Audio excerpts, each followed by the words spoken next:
She was just a little orphan girl, carrying a heavy bucket of water on her head, walking barefoot under the scorching sun when fate suddenly interrupted her life. Thud! A man collapsed in front of her, tall, powerful looking, dressed in sportswear, now lifeless on the ground. No name, no pulse, just silence. And what did she do? She threw away the only thing her stepmother sent her out for, dropped to her knees beside the stranger, and cried, "Please wake up. Your children still need you. Don't die. Don't die like my father did." Before help could come, her worst nightmare did. Her stepmother, furious, screaming, charging toward her with a thick cane in hand. "So this is where you are. While I'm waiting for water, you're cursed like your mother. Don't come back to my house ever again. Go and join your dead mother in the grave."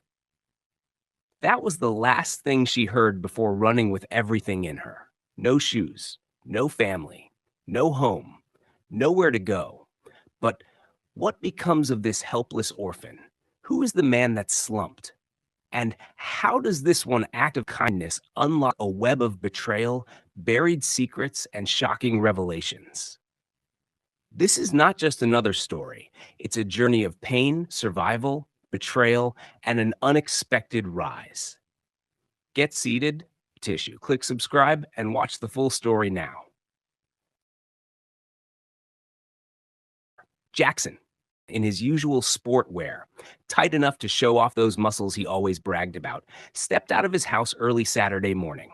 The air was cool, the street quiet, and the sky just beginning to wake up. It was his favorite time. No noise, no calls, no one asking him silly questions, just him and his routine. Of course, his best workout partner was right beside him, his dog, Bruno, a huge, alert, never smiling beast that had saved Jackson more times than his so-called trained security guards. Honestly, Jackson trusted Bruno more than most humans. That dog didn't just bark. He had a personal hatred for anything suspicious. That morning was no different. As the gate shut behind them with a loud clang, Jackson cracked his neck and began jumping, his legs moving like he was being chased by a swarm of bees. Bruno sat calmly, his sharp eyes scanning the environment like a retired soldier on duty. Jackson glanced at him and laughed. "Relax, Captain Sirius. No enemy today. We're just burning fat, not bullets," he joked, sweat already building on his forehead. He did his jumping jacks, then moved to jogging on the spot, then dropped for push-ups. 1, 2, 5, 10. "Ugh, who invented this torture anyway?" he groaned, face kissing the ground repeatedly. Bruno let out a low growl, not because of danger, but probably because he was tired of watching Jackson's terrible form. Yeah, I know," Jackson said, breathless. "You could do better. Rub it in, why don't you?" The street was still quiet. Too quiet. But Jackson didn't notice. He was too busy panting like a tired goat. He stood up, hands on his waist, breathing heavily. "This body won't build itself," he mumbled, wiping his face with the edge of his shirt. Bruno stood too, ears up, as if waiting for a sign. Jackson gave him a look. "Why do you always act like we're in a movie scene? Chill. It's just exercise." "It's time to run, Bruno," Jackson said with excitement, doing a quick stretch like he was about to win an Olympic medal. But Bruno just stood there, staring at him. No tail wag, no happy bark, just a cold, still gaze. Almost like he was saying, "Bro, not today." Jackson chuckled, slightly confused. "You're not in support of that today, and you dey vex or what?" he teased, bending down to rub the dog's head. "Don't worry, I'll be fine. I've got knees made of steel and lungs like a dragon." Bruno blinked slowly, unimpressed. Without thinking much of it, Jackson took off, his feet pounding the ground with rhythm and pride. But just a few seconds later, bam! He missed a step. His ankle twisted like a badly cooked chicken wing, and down he went, face first into the dry field. "Ouch!" His voice came out like a broken radio. His whole body froze. He could barely move. The pain was screaming louder than his thoughts. From a distance, a young lady carrying a bucket of water on her head spotted him. Without hesitation, she dropped the bucket with a loud splash and ran, barefoot, fast, and determined, towards the collapsed man and the restless dog circling him. Bruno was already beside him, whining softly, licking his hand as if to say, "I told you so." But this girl, oh, she was different. She didn't panic. She didn't scream. She knelt beside him gently, took his hand into hers, and began rubbing his palm like she'd known him forever. Then, in the softest, most calming voice, she started singing a slow tune, like a lullaby wrapped in peace. No cars, no people, no sound, no help, just an open, empty street and the girl's quiet voice. Jackson's eyes were closed. His breath was weak. He looked pale, like his body was there, but his mind had traveled. "Come on, sir," she whispered, still rubbing his palm. "Stay with me, you hear? Don't sleep, please." Bruno sat beside them, his head lowered, tail still, watching them closely, almost protectively. Then Jackson's eyelids fluttered. Slowly, his eyes opened. The girl gasped softly, her voice still calm. "This is your phone," she said quickly, lifting it into his weak hand. "Unlock it now and call a doctor." Jackson blinked, confused but slowly reacting. Bruno nodded once. Yes, actually nodded, as if giving the approval this time. Jackson lay on his king-sized bed, freshly discharged from the hospital.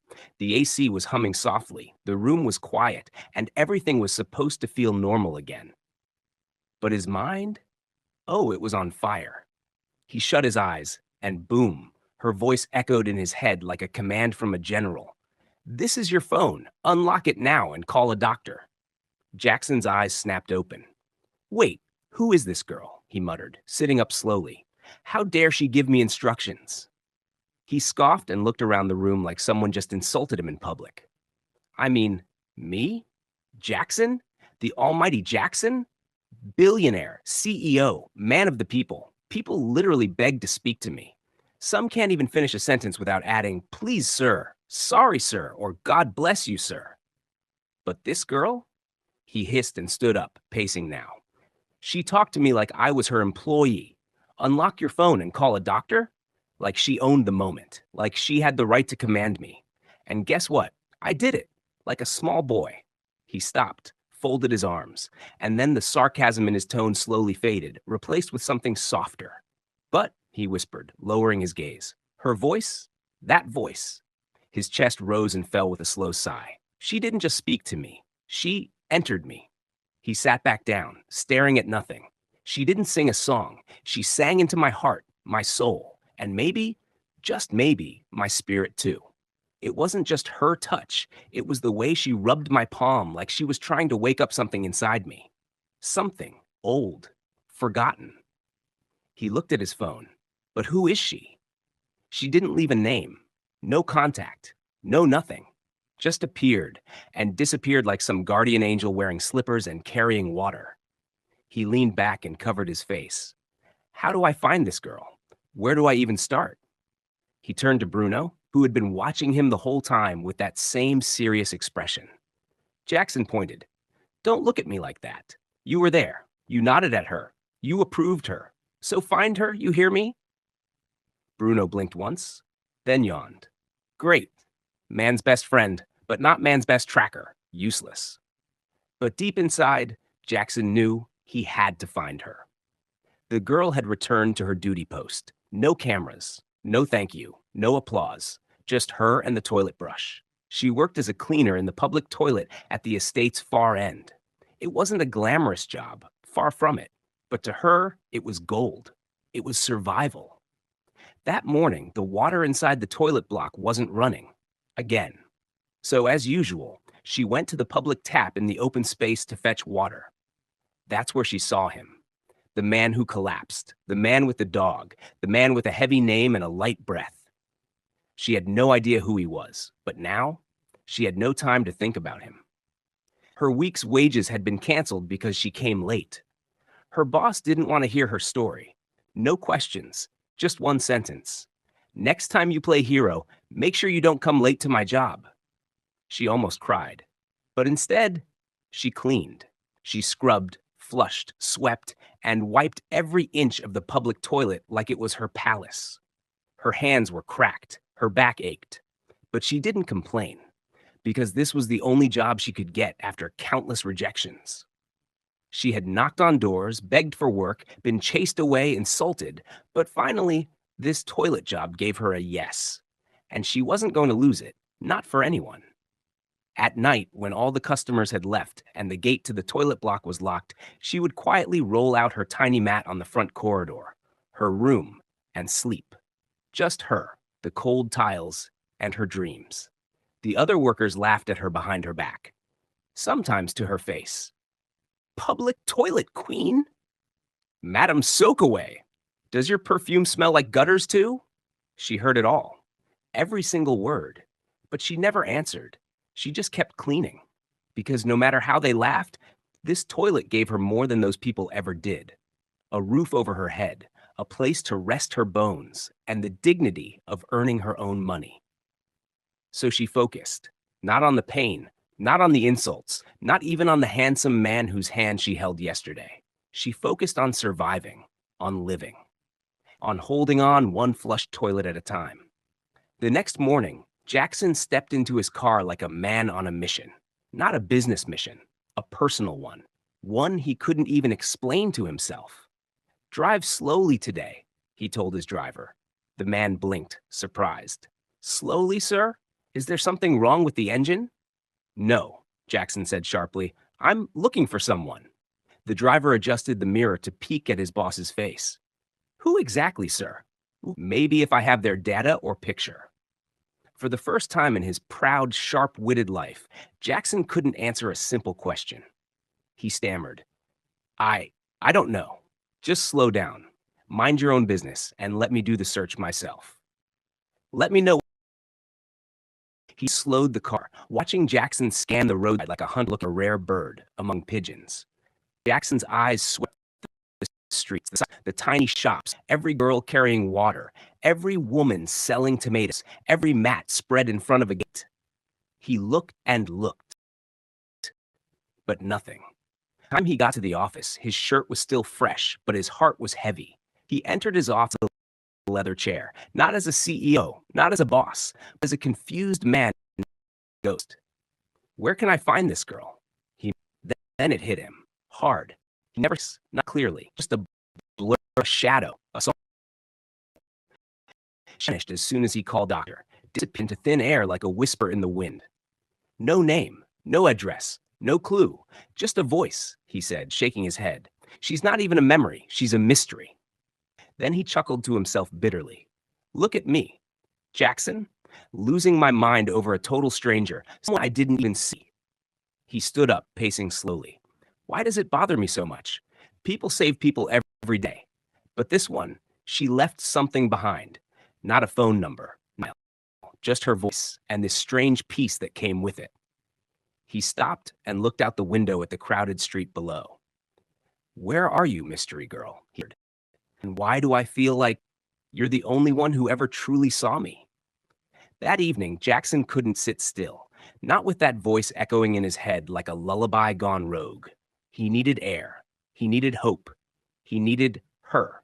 So he wore a plain shirt, no cap, no bodyguards, just Jackson, the man, not the mogul, and stepped out for a stroll. Maybe she'll see me, he thought.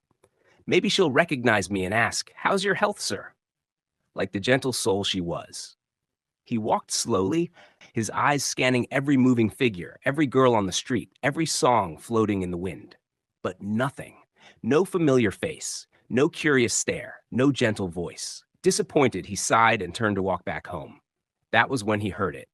Her voice, soft, gentle, singing that same song, far, but clear enough to shake his soul. His heart jumped. He didn't wait to think. He followed it. Step by step, it grew louder, closer. He wanted to scream, "Who owns that voice?" But something in him, pride, fear, or nerves, kept him quiet. He moved faster now, heart pounding, steps sharp. The voice led him, pulled him, called him. And then, silence, sudden, empty, gone. Jackson stood frozen. Then he looked around, public toilet. The sign stared at him like mockery. Public toilet, estate use only. He hissed sharply. What kind of nonsense is this? I must have missed her before getting here, he muttered. Just then, a few male and female cleaners working outside noticed him and rushed to greet him. Good evening, sir. Welcome, sir. Ah, boss, good evening. He ignored all of them. Not a nod, not a glance. He turned and walked away quickly, his hands in his pocket, anger rising with every step. But this time, the anger wasn't at the world. It was at himself. How could I? How dare I? He growled under his breath. I traced such a rare, sweet soul to a public toilet? He shook his head in disbelief, almost laughing at himself. That's not where treasures are kept. That's not where angels live. But still, that voice came from there. And no matter how he tried to shake it off, the truth whispered gently in his mind. Sometimes gold is hidden in dustbins. Jackson couldn't sleep that night, not even for a second. He turned from left to right, then right to left, until his bed felt like a wrestling ring. The AC was on full blast, but he was sweating like someone in a desert. His mind was no longer at peace. His heart was louder than the silence in his mansion. I think I'm falling in love. He whispered it to himself like a confession. Half shame, half wonder. She's the only one who ever spoke to me boldly. No yes, sir. No please, sir. Just plain truth from plain lips. Every other person bowed to his status. They bowed to his wealth. They bowed to his name. But not her. She saw past the designer joggers and polished sneakers. She saw him, the tired man behind the power, the lonely man behind the respect. She didn't worship me. She related with me, like a human, like I mattered, not my title. And the way she spoke, her voice didn't just land in his ears, it touched his soul. Gentle, calm, pure, almost like a lullaby soaked in kindness. Jackson sat up, ran his hand through his hair, and took a deep breath. His eyes were red, but not from sleep, from searching, from wondering, from wanting. He had made up his mind. Before the sun rose, he picked up his phone and dialed his personal assistant. Good morning, sir. The PA answered immediately, voice full of energy. Jackson didn't waste time. Cancel everything. Sir? I said cancel all meetings, all appointments. Today, I have somewhere more important to be. Oh, okay, sir. Should I ask the driver to? No, just cancel everything. I'll handle the rest. He ended the call before the PA could ask more questions. He stood up, went to his window, and looked out at the waking estate. The streets looked normal, but he knew his heart wasn't. Today, he wasn't chasing deals. He wasn't chasing power. He was chasing a voice. A gentle voice that spoke into his soul. A moment later, Jackson was already halfway down the street when something clicked in his mind. Wait a minute, Bruno. He stopped in his tracks like someone who just remembered he left his stove on. Bruno, his loyal dog, his silent bodyguard, his four-legged best friend. Bruno was there that day. He saw everything. He heard the girl's voice. He even nodded when she gave him an instruction. If anyone could help him find her, it was Bruno. Jackson turned around and almost ran back to the house. As he opened the door, Bruno lifted his head from the couch like a retired king. Hey, buddy, Jackson said, kneeling in front of him, placing both hands on Bruno's furry face. We're taking a walk. Not the usual one. This one is special. Bruno wagged his tail gently, still unsure what this sudden drama was about. Jackson took a deep breath, his voice lowered like he was confessing a secret. I need you to help me find someone, the girl who saved me days ago. You remember her, right?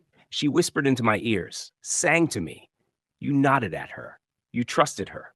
Bruno tilted his head, ears perked. His tail started wagging more. Jackson smiled.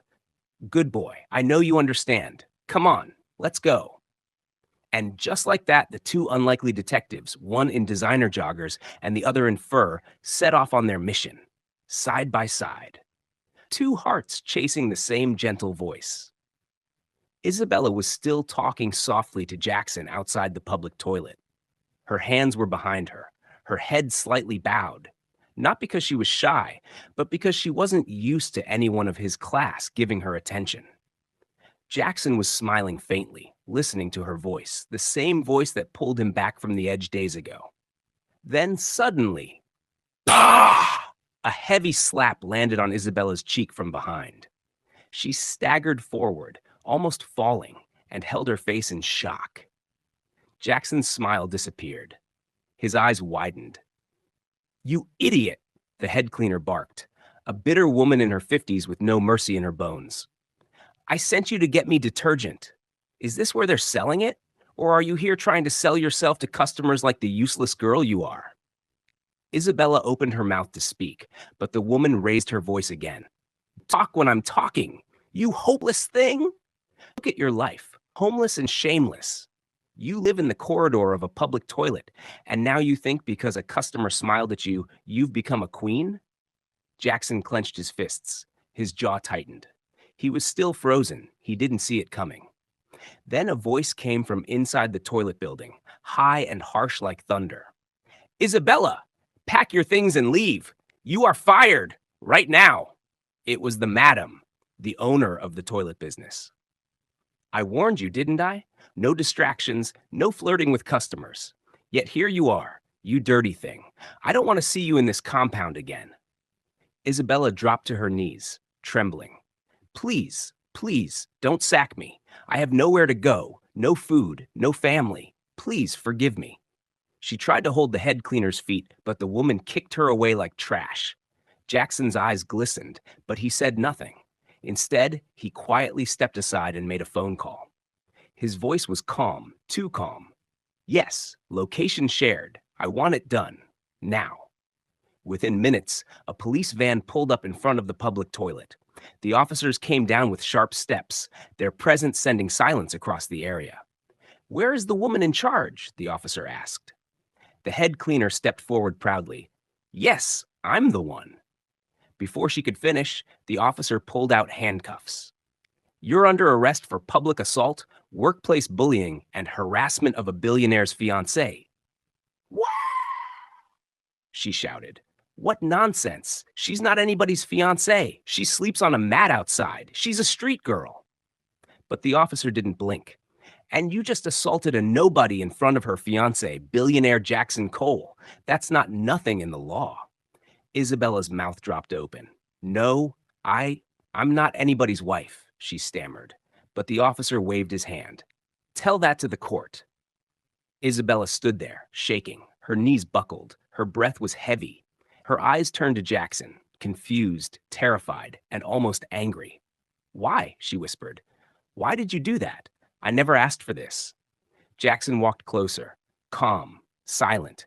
Then he said softly, "But I asked for you." Isabella's eyes welled up. "I'm not who you think I am. I live here, in the corridor. I'm just a cleaner, sir. I only helped you because it felt right." Jackson looked at her, then at her worn-out slippers, her trembling fingers, the mop still lying by the door. "Exactly," he said. "You did what no rich friend ever did. You helped me not because I was Jackson Cole, but because I was a man on the floor." Isabella stepped back, scared, vulnerable, and unsure. "I don't need pity," she said. "I just need this job. That's all I have." Jackson smiled lightly. "And I need someone who sees me beyond my money. So, now we both need something." She blinked, confused. Then Jackson pulled out his phone again and made another call. A black SUV pulled up immediately, and a well-dressed woman stepped out. She walked straight to Isabella and said with a warm smile, "Hello, Miss Isabella. Mr. Jackson has instructed me to get you cleaned up, give you food, and take you somewhere comfortable, if you're willing." Isabella turned to Jackson, tears now silently running down her face. "Why me?" Jackson bent slightly and whispered, "Because you sang me back to life. And now, I want to return the favor." The madam of the toilet business stood frozen at the entrance, her hands still wet from rinsing her plastic slippers. Her mouth slowly opened, her eyes widened in disbelief. "Jesus!" she gasped, covering her mouth with both hands as she watched the officers handcuff her head cleaner. "What's going on? What is this? Billionaire fiancé?" She looked at Isabella, dirty, trembling. "This girl?" Her voice dropped into a whisper. "She sleeps on the corridor." She stared at her until she stepped into the SUV and the car sped off. Later that day, a black SUV stopped in front of a quiet gated compound. Isabella stepped out slowly, still wearing the same cleaner gown with patches on it. The gate opened, revealing a beautiful small bungalow. Clean, calm. Miss Isabella, welcome to your new home, the woman said. This can't be for me, she said, stepping back. It's yours now, Jackson replied softly. No, please, don't pity me. I don't want anyone's pity. Jackson looked at her, his voice gentle but firm. This isn't pity, Isabella. It's honor for someone who saved me when I was helpless and had nothing to offer in return. She covered her mouth and began to sob. You don't even know me, she wept. I'm just a toilet cleaner, a street girl, an orphan, a nobody. He walked closer. You're the only one who spoke to me like a human being, not a boss, not a billionaire, not a sir, just Jackson. Bruno came forward and placed a small bag in her hand. Some clothes, he said with a nod.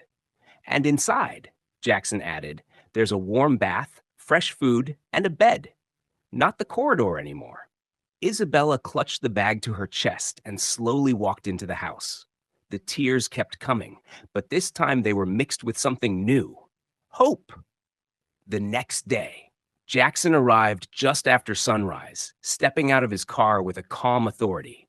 Behind him were 4 people in neat uniforms, standing in a respectful line. Isabella stepped onto the porch, adjusting the scarf around her shoulders, still getting used to the idea that this quiet, beautiful house was hers now. Jackson smiled and gestured toward the first man. This is Mr. Adam, your gateman. A tall, muscular man bowed slightly. Ma'am, Jackson pointed to a young woman in an apron. Miss Veronica, your personal chef. She's amazing with jollof rice. Veronica smiled politely. Isabella could barely speak. And this, he continued, is Mr. Hakim, your gardener. He'll take care of the flowers and keep the yard beautiful. Then Jackson glanced around. Where is Madame Carroll? A woman in a faded brown wrapper hurried in from behind the house, wiping her hands on her skirt. I'm here, sir. I just finished cleaning the backyard. I want to start my job immediately. Jackson gave a nod. Good. This is Madame Carroll, your cleaner. Isabella's eyes widened. Madame Carroll turned her face upward and froze, their eyes locked.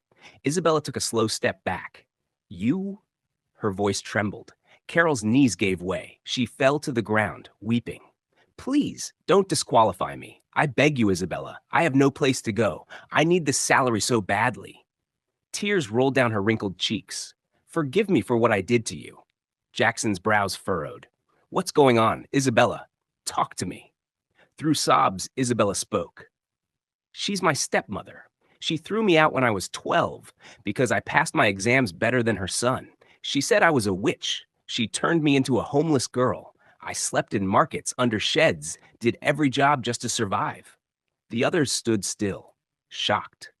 Madame Carroll clapped her hands together in desperation. Yes, it's true, but life punished me, Isabella. My son, he sold all your father's properties, left me with nothing.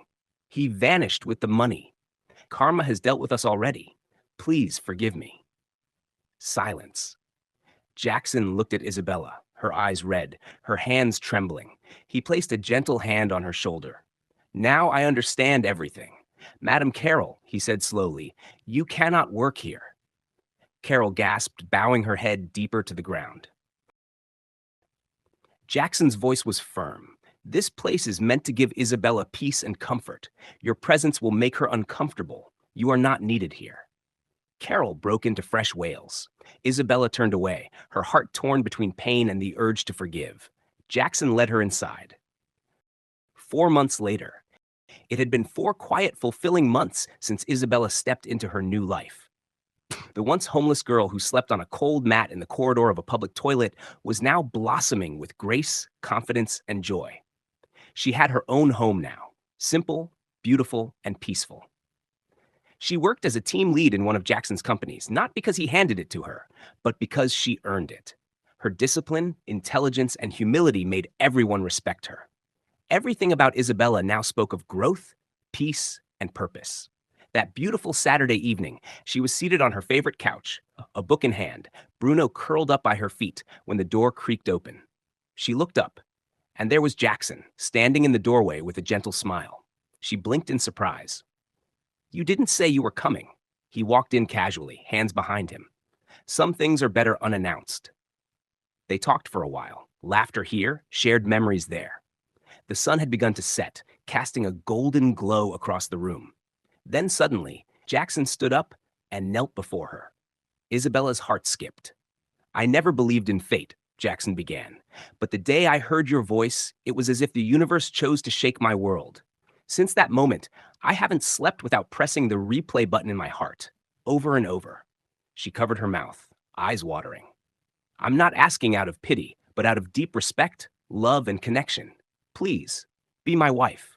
Let's grow this rare thing we've found. Let me wake up to your voice, not just in memory, but in reality. Isabella stared at him for a long, quiet moment, then whispered softly, Yes, I will marry you. Jackson smiled, deep, peaceful, fulfilled. Their love blossomed. Their home became a haven of laughter, warmth, and soft music. And Bruno? He never left their side. From the cold streets to a house filled with love, Isabella's story became a melody, sung from the heart into forever. Hello, besties. Wow, what a journey we just went through together. From pain to purpose, betrayal to breakthrough, this story reminds us that no act of kindness goes unnoticed. And no matter how dark your past is, your future can still shine. Let this story be a reminder. Never look down on anyone. The same person you mock today might be the one you need tomorrow. And if life ever throws you out, like it did to that little orphan, don't give up, because God never abandons his own. Besties, thank you so much for watching. Your love and support means everything to me.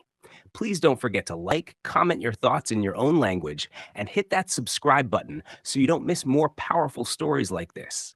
I love you all deeply, and from the bottom of my heart, God bless you always.